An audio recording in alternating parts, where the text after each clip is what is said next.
Quick, march! You're on wireless network now. Shouldn't have been. Yeah.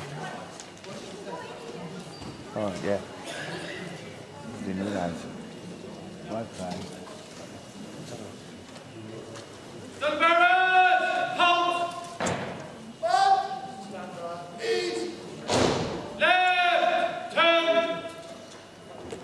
Stand bearers, order! Standards! Good morning, ladies and gentlemen. You know, I am Chap Priest, the conference speech, just a health and safety brief.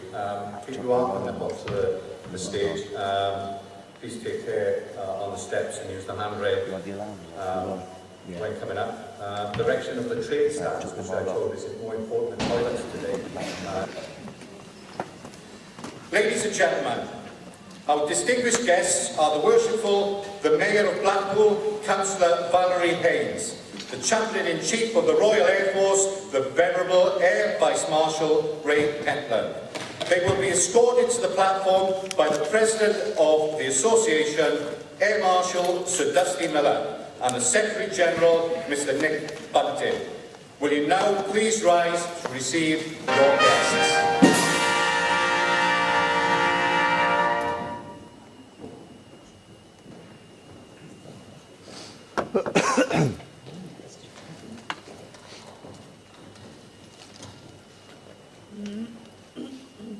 Standard bearers, carry! Standards!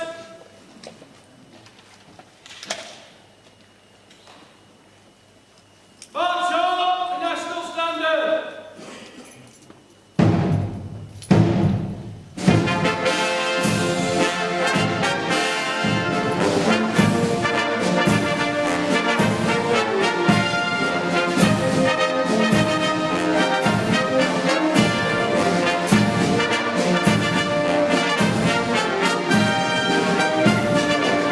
It's absolutely wonderful to get back together again as the larger family. I must first of all introduce our guests. We're very pleased obviously to welcome them. We are joined this morning by the Worshipful Mayor of Blackpool, Councillor Val Haynes, who we'll hear from shortly, the Mayor's Consort Alan, who's sitting in the audience, and the Controller of the RAF Benevolent Fund, Air Marshal Christopher Nichols. The Chief of the Air Staff, Air Chief Marshal Sir Andrew Pulford and Lady Pulford, will join us later this evening, so they'll be with us for this evening's events and tomorrow's. And we'll also be joined by the Chief of Staff from the Air Cadets, that's Group Captain John Lawler. He will join us also this evening. Interesting enough, John Lawler, about 1 million years ago when we were youngsters, was my back-seater in a tornado. And the curious thing about John arriving later this evening was that, living in the back seat of the tornado, he always arrived wherever we were going just a few moments after I did. Now, for anybody in the... And a very warm welcome to Blackpool. And it is, if you notice outside, we've got the sunshine for you. That's Blackpool, something for everybody. It's brilliant when conferences such as yours come back to Blackpool on year after year, or as some do biannually. It's the economy of Blackpool couldn't cope without conferences such as yours. There's a lot of poverty in the town and a lot of unemployment. And it's through people like yourselves visiting the town that actually can give employment and a better quality of life to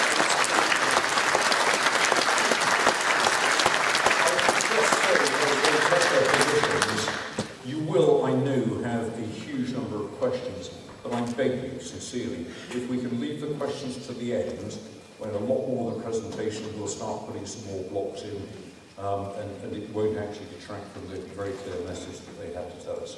Stuart Maney, the floor is all yours. Thank you very much. On the 19th of February 2013, I was a patrol commander in a fire support group jackal vehicle in Camden College, We've been tasked to provide a op-testable patrol cover which basically meant we had to provide cover for the UK aircraft arriving and departing at Camp Bastion.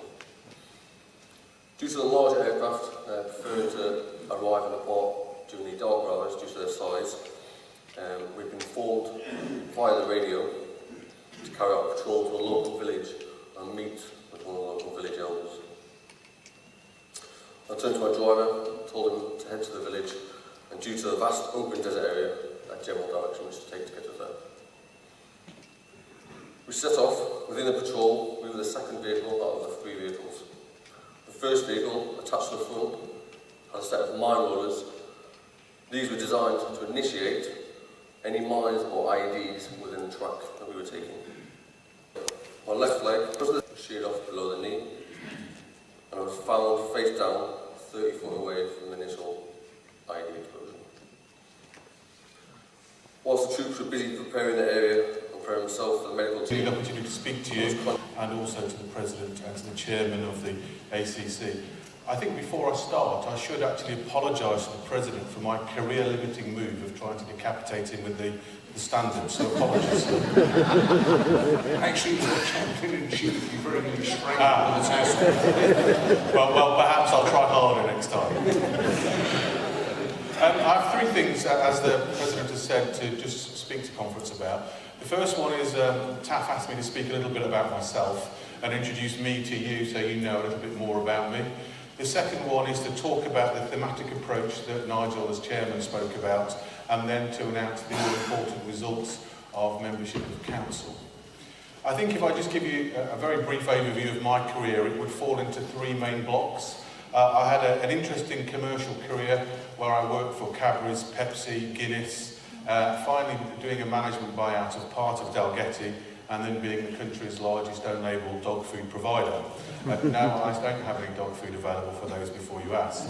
The second part of my career would be around sport, and I was very lucky to do both of my hobbies for a number of years. Firstly with the Rugby Football Union, where I started as a referee, which is why I can't see most of you because I'm blind.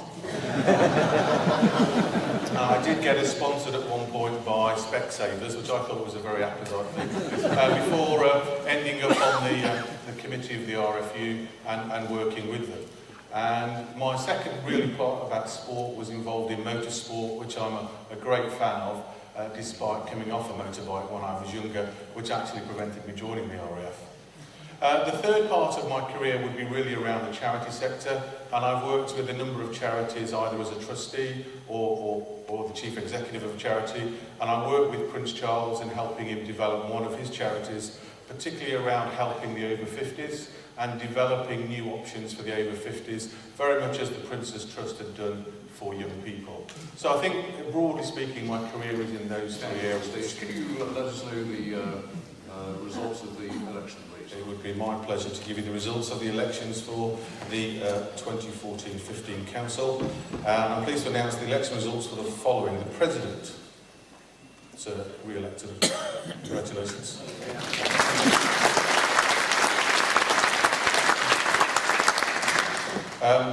The elections for the Central Council for the coming year are Dr Brian Patterson, Mrs Judith Boothman, Mr Barry Furness, Mr Anthony Taff-Rees,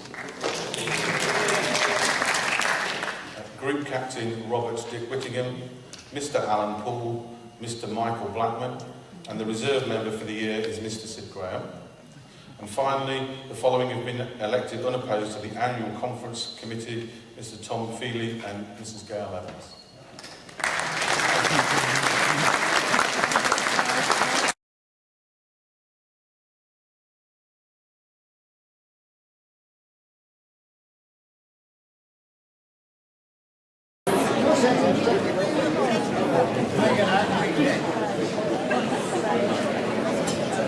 Which got us spoken? Time.